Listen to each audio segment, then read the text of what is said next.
How can things go wrong for things that, like, I have fucking stayed up nights since the last 5 months to make things happen? How? Ba't nyo binibend your rules, men? Gusto ko malaman. Pero putang ina kaibigan ko si MOBAZANE, tol. Anong kupalan to? Malaman nyo, walang full commitment ang BTK. Influencer sila at saka walang franchise or any kind of situational agreement na oblige sila na mag Mobile Legend. Nung hindi pa franchise dati yung Mobile Legend, guys, anytime pwede kaming lagay ng gusto namin. Pinapagalitan kami, we don't give a fuck! Depende lang kung may Moonton contract ka. Yun, bawal yun. Pero pag wala kang Moonton contract, men, hindi ka obliged i-promote yung ano. Okay? Pwede ka maglago na ibang game, lahat-lahat. May rulebook sila. Black and white, written. Nakasulat naman doon. Tinignan ko yung rules. Pinanood ko yung vlog ni Fried Chicken. Okay? May rules doon. Sa rules doon, nakasulat doon kung kailan yung start ng pwedeng start ng nila, ng MSC contract, ng rule. Kailangan lang per month. Kasi yung rule na yun, kailangan mo yung per month eh. Acknowledgement yun eh. May date and terms and condition. Pag sininyahan yun ng isang tao, tulad natin, na kupal, okay? Ibig sabihin, we agree on that fucking contract. Now, nakasulat doon kung kailan mag-i-start, nakasulat doon kailan magtatapos. Nakita natin yun, guys. Napakadali, napakalinaw. Kahit sinong abogado, pag binasin, may pecha, gago! Di ba? Yun yun. Nakasulat doon. Clean as fuck, man. Black and white, man. Talaga, man. Like, hindi ko alam ano problema ni Moonton, man. Nakasulat, man. Gago pa nila ibibend yun.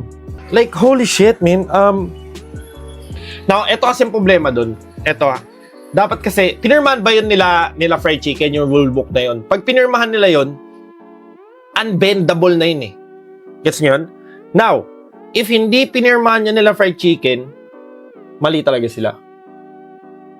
Dapat pinirmahan nila yun. Kasi once na pinirmahan nila yun, hindi na yun mababago. Hindi sila pumirma, boss. Ayun yung mali nila. So, ibig sabihin, men, hindi nyo pwedeng isisi dun. Hindi ko sa pinagtatanggol sa MPL, pero hindi nyo pwedeng isisi dun sa kanila. Men, kung pinirmahan nila yun, safe spot sila eh. Na eto kasi yan, guys, okay? Sa NA, guys, walang prize money. Naging diamond na lang. Isipin mo, tol. Isipin mo, nag-champion ka sa tournament. Umuwi ka sa bahay nyo. Nalaman na mama mo, champion daw kayo, anak. Mayaman na tayo. Ha! It's a prank, diamond. Man, oh my God. Alam mo yun, prize money nyo, diamond. Okay? Walang organization entity ngayon sa Mobile Legends sa NA. So, buong magbabarkada yun. Gusto nila mag-bootcamp, gusto nila mag-practice, gusto nila manalo sa EWC, men. Gusto nila makamit yung pangarap nila. Ano yung paraan para magawa yun? Kailangan nila mag-bootcamp sa pinakamalakas na bansa dito sa Pilipinas, galing sa QC. Pinalagbag ang QC. Kami may... isipin mo yun. Isipin mo yun. Gusto nilang lumipad dito sa Pilipinas. Okay? Gusto nilang lumipad dito sa Pilipinas, men. Bakit? Tayo ang pinakamalakas mag-Mobile Legend. Bang! Bang! Kaso, wala silang pera. Back tayo kay MOBAZANE. Hindi mayaman sila MOBAZANE. Men, mayabang, oo. Hindi, pero walang, men, sila Fried Chicken, hindi mayaman yun. Ano pang babayad nila sa bootcamp? Ano pang babayad nila sa aeroplano? Wala sila, men, pambayad. Kagawa yan, men, hahassle yan, men. I-discard yan. So, kaagatin nila yung mga maliliit na project. Which is, dumating si Honor of Kings. Project yun, men. Isipin mo yun? Men, kailangan nilang kumayod. Kung doon man lang, men, naging considerate si yung esports side ni ML. Consideration, men. Okay lang. And okay lang mag-promote yung North America kasi wala silang org. Diamond yung prize money. Gusto nilang manalo. Go. May leeway kayo. Pwede kayo mag-promote ng game at this certain amount of time. Pagkatapos nyan, eto na tayo. Ito yung problema kay Mobile Legends. Hindi sila nakaka-recognize ng ambag mo eh. Wala silang pake. Parang sinasabi nila na, okay, umalis ka. Hanap na lang kami ng iba. I don't agree with the call that Moonton made. Whether it was Moonton, whether it was the esports side, obviously marketing, esports, there are lots of separate things. But for the general term of the topic, I don't even know if I want to say Moonton. Whoever made the call out there, I don't think it was a great call. I don't think it was a great call at all.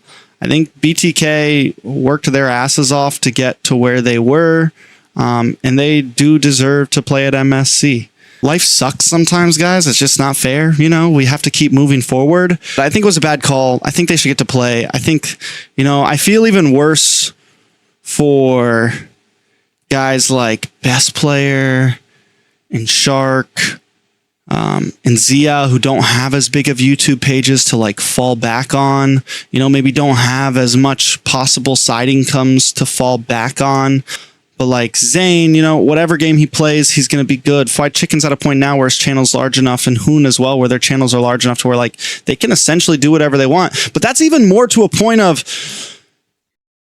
like, they don't have to play MLBB. They wanted to play MLBB. They don't have to go to MSC to survive. None of these players, no one in NA has to do this. We want to do this.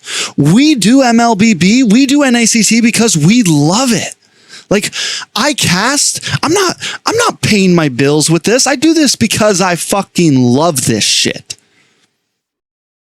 I do this because I fucking love this shit. I invested money into NACT back in the day, man.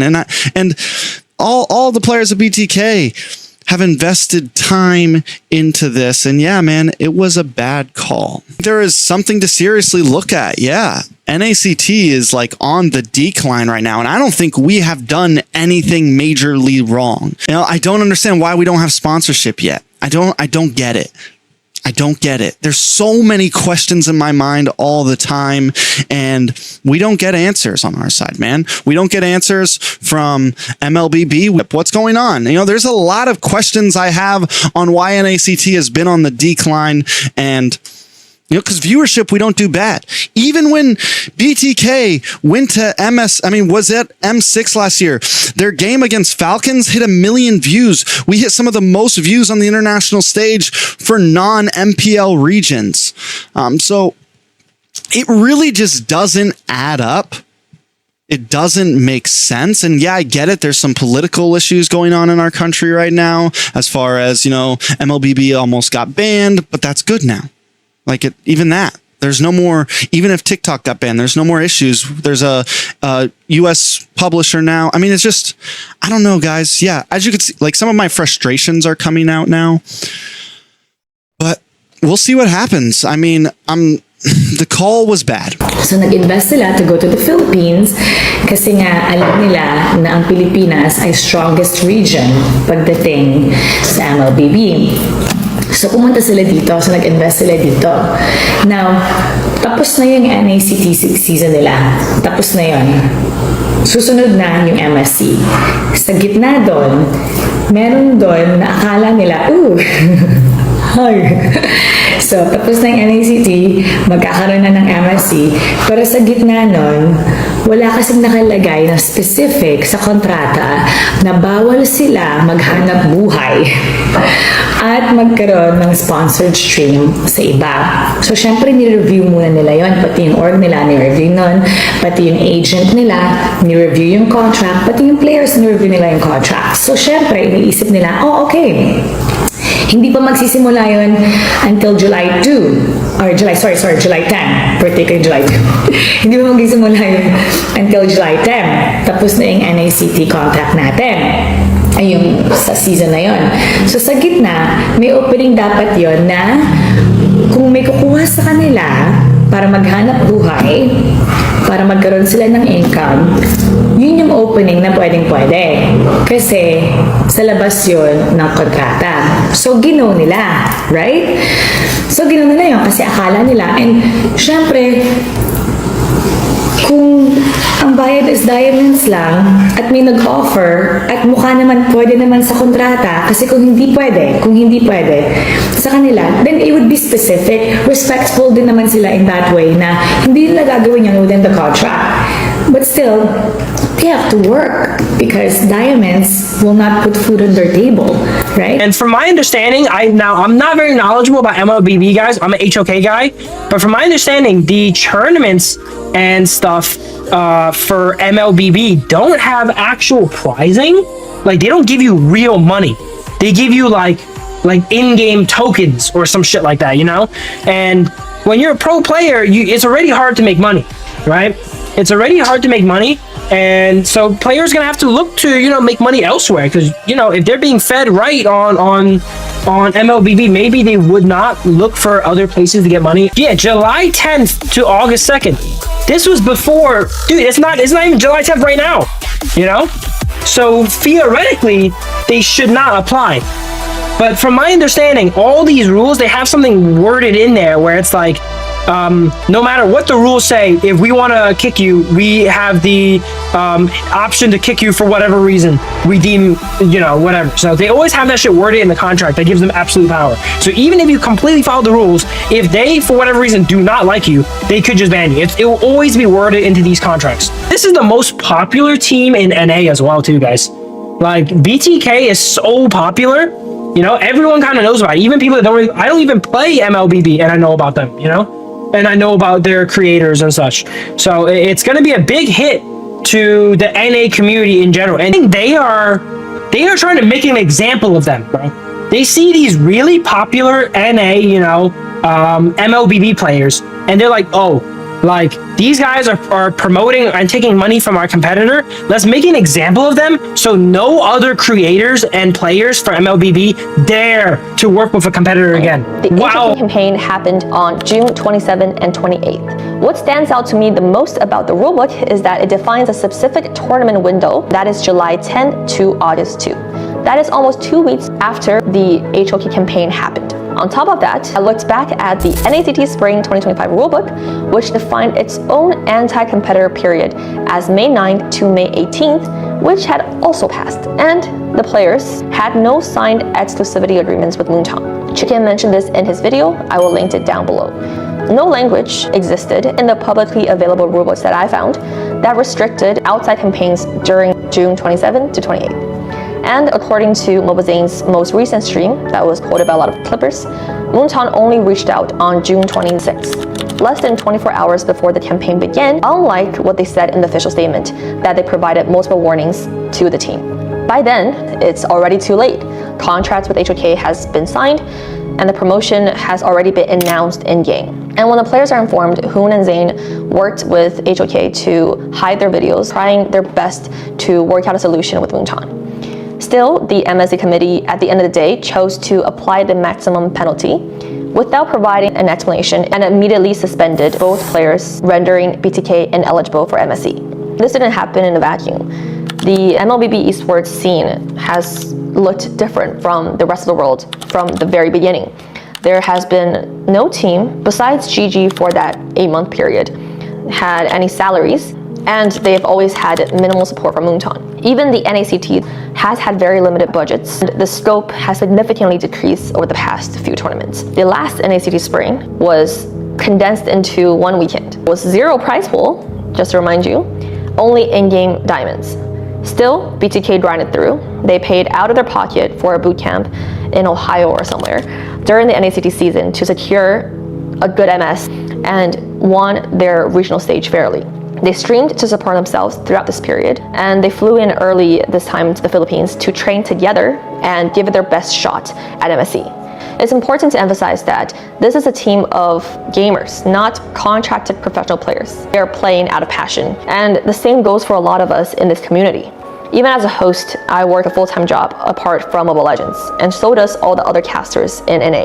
And that's what makes this feel a lot heavier. This has been a community that's driven by passion, kept itself alive for years, to have its top team removed from the world stage over something that wasn't clearly prohibited and could have been resolved with care and communication feels incredibly defeating. But to be fair, I understand why some people might think it was a bad idea to stream a competitor game, regardless of what the rules indicate. It's a valid concern, but if we're talking about facts, both legally, professionally, and personally, the campaign was outside of the NACT and MSC restricted periods. No exclusivity contracts have been signed by any of the players with Moonton, which means that they can stream whatever they want. No warnings were given until the day before the campaign, and HOON and Zane has done similar sponsorships in the past without an issue. So for NA players, full-time streamers who receive no prize pool from Spring NACT and no support from Moonton, it's not hard to understand why they take any sponsorship deals that they can get. Many of my peers have been telling me to give my opinion about this issue, and also I've seen many of you guys asking me to talk about this as well, so here we go. According to the MSC 2025 rules book, which is the name for the tournament of Mobile Legends within the EWC, teams who have been qualified to play in the MSC from July 10th to August 2nd should not engage or promote any games that is considered a direct competition to Mobile Legends, and of course that includes Honor Kings. But the effective date is clearly stated here, from July 10th to August 2nd. The two sole members did their livestream on June 27th and 28th. But now, some might argue that the dates are meant to point out when the tournament is taking place and not the effective date when these rules applies to those qualified teams. Okay, that's a very fair point. But think about it. If the language of that statement is to be interpreted this way, that means that anything that has qualified for this tournament could forever be bound to these rules indefinitely.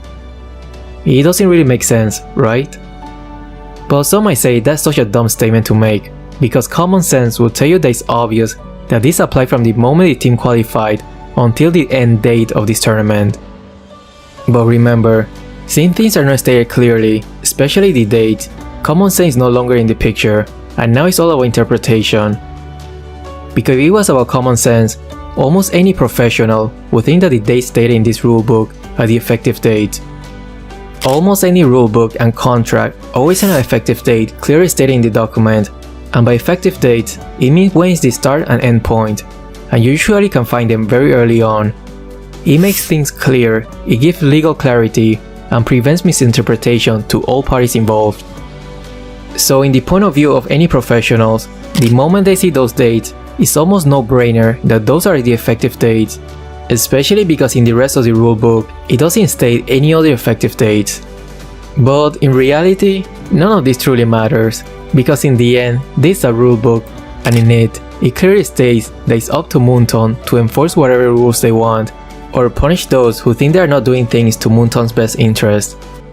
In the tournament that the NA teams had to play in order to qualify for this eSport World Cup, the prize pool was only in the form of diamonds. There was no cash prize at all.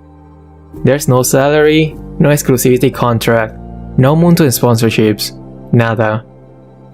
I mean, I truly respect these NA players, because somehow their stomach has evolved to the point that now they can eat diamonds to survive.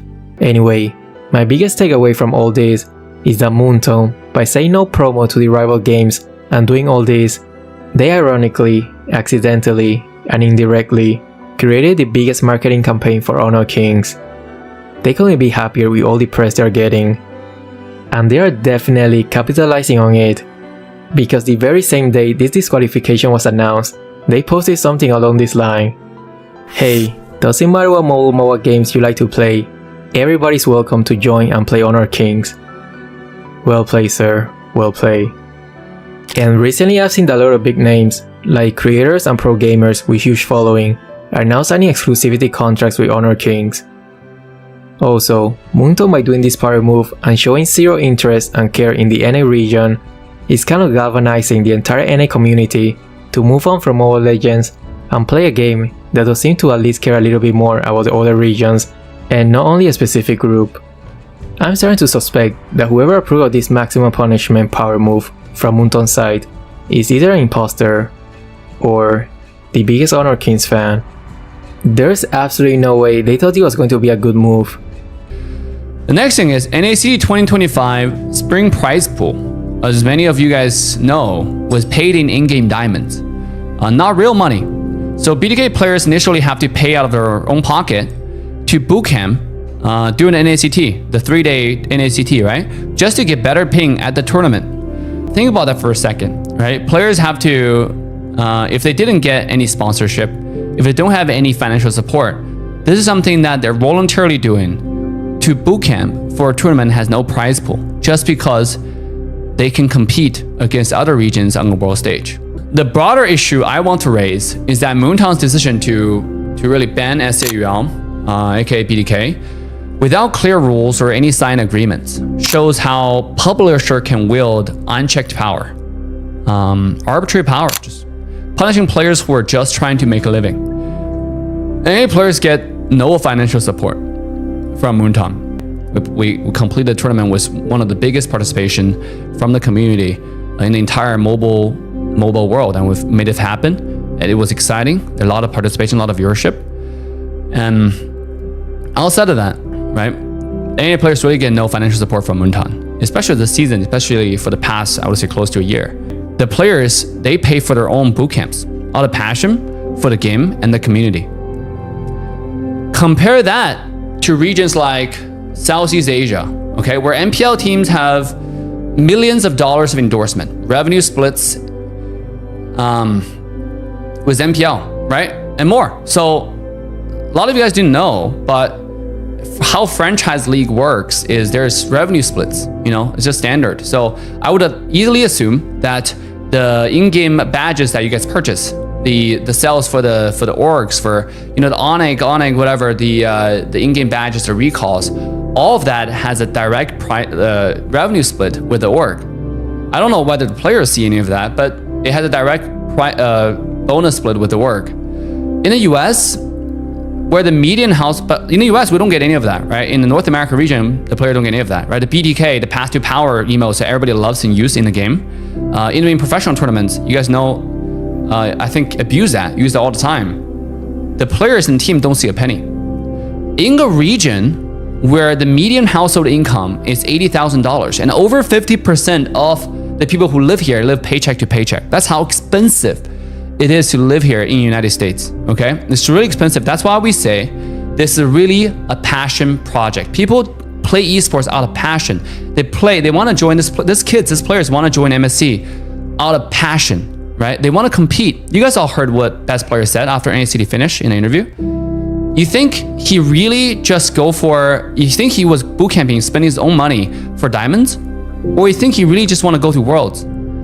These players aren't chasing the bag here. They're fighting for the survival while representing NA on the world stage. Okay? Like, it's same from a lot of people participating in it. The casters, the staff, the league operation, right? The production team. There's a lot of passion involved to build this community, to build this region. Why didn't you tell Moonton about the HOK sponsorship ahead of time? The answer is very simple, because we're not simps. We didn't have to. We checked all the official documents, everything lined up, okay? This is not the obsessed girlfriend here, where I have to report everything I do on my day-to-day life. The team have to report everything you do on day-to-day life. There's no conflict of rules. There's no restriction of rules that can restrict the players. This is their free time. The sponsorship outside of any anti-competitor period. And there's no contract requiring us to disclose off-season deals to Moonton. I mean, I don't know who has this brilliant idea to even think that we're obligated to tell Moonton everything, you know? That's unrelated to Moonton, right? I mean, the point is, we played by the book, and there's everything lined up by the book. Doesn't matter if we can tell Moonton 2, 3, 4 years before MSC. Let me ask the audience a question. What do you think Mobile Legends will say? It doesn't matter. The point is, it really does not matter, right? Because rules are rules. That's why there's rulebook to begin with, all right? The second thing is Moonton says, because when we try to talk to Moonton about it, they say the rulebook's timeline doesn't mean its actual effective period. In fact, they said the July 10th to August 2nd is simply a modifier defining the time frame of MSC. There are a few things I want to mention about that. First, if the timeline isn't clear, then what is, right? Like, what is? The NACT rulebook defines May 9th to 18th as anti-competitor period. MSC rulebook apply from July 10th to August 2nd. That's the MSC, even on Moonton's own logic, that's the MSC period, right? Now, The first line of the second paragraph, if you guys read the official rulebook on the EWC official website, you don't have to use in any of the things that we say. Just go to EWC official website, find the Mobile Legends title, scroll down, find the official rulebook, open it up, go to the first chapter, the second paragraph. The first paragraph, define the period. The second paragraph, the first line, said loud and clear, black and white, this rulebook only applies to MSC and nothing else. Now, when is MSC, I ask you? I think by this point, you know the rule as well as we do. You have to really stretch it to explain the rulebook the way you want to explain it, right? Besides, the very important element in this discussion is Moonton never really specified any other time frame. Even now, okay, if this time frame was an effective time frame when MSC rulebook is effective, then what is? Are players supposed to avoid sponsorship forever? How about 3 months? How about 6 months? How about after MSC? Right? How about that? Right? For those people who argue, yeah, it's it's after you qualify, right, to MSC. See, that's an assumption as well. The to MSC ending, right? That's an assumption as well. Since Moonton holds the final interpretation of the rule, this can be interpreted many different ways, in indefinite ways. It's absurd, right? I can simply say, because you're participating in MSC, it would make sense that for the best interest of MSC, 1 month, 2 months, 3 months after MSC is still within MSC's protection period. It's still just to make sure that MSC still maintain the most amount of viewership. You cannot participate in any competitor's campaign.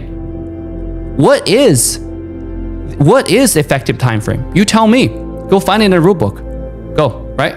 For those people who criticize, who said this rule should be interpreted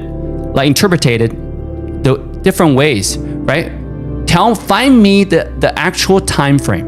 Find me the actual time frame. Okay?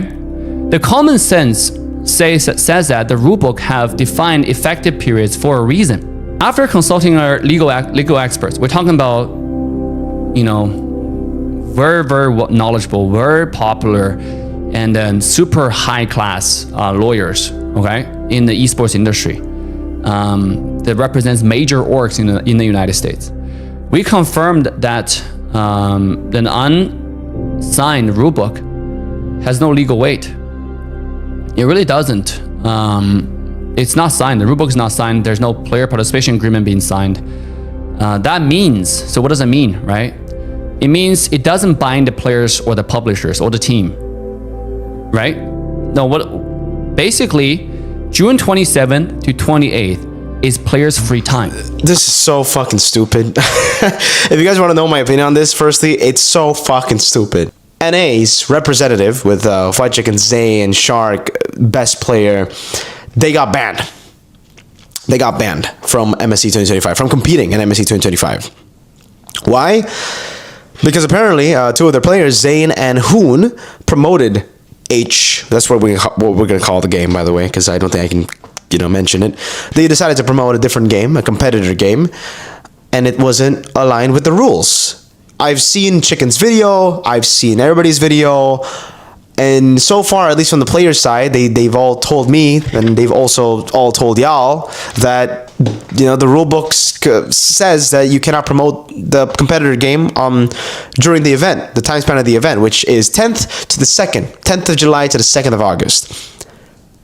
Where did I go? I don't know. And apparently they just, Moonton just went through their own rules and we're like, nah, it's okay. We're going to ban you anyways, even though the rule says it's 10th to 2nd. We decide when the time span is, blah, blah, blah. Moonton, by banning Seoul from promoting H, have indirectly promoted H better than H has been promoting itself for the last, few years. Because everybody's moving. Dogie is there. Yaoi is over. H2O, Renegade, the big names are moving. And obviously, they've kind of... obviously, the NA guys are all probably going to move to H, But what Chicken said was kind of right, There's no prize pool in NA. They don't have contracts. They don't have exclusive payments for them to just, they need to eat and they can't eat. They can't eat diamonds. They can't buy food with diamonds. They can't pay for rent with diamonds.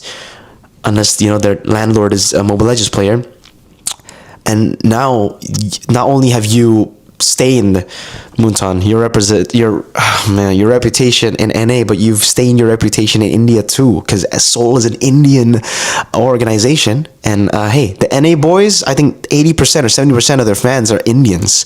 60% are like Filipinos, or 50, and then another 1% is NA.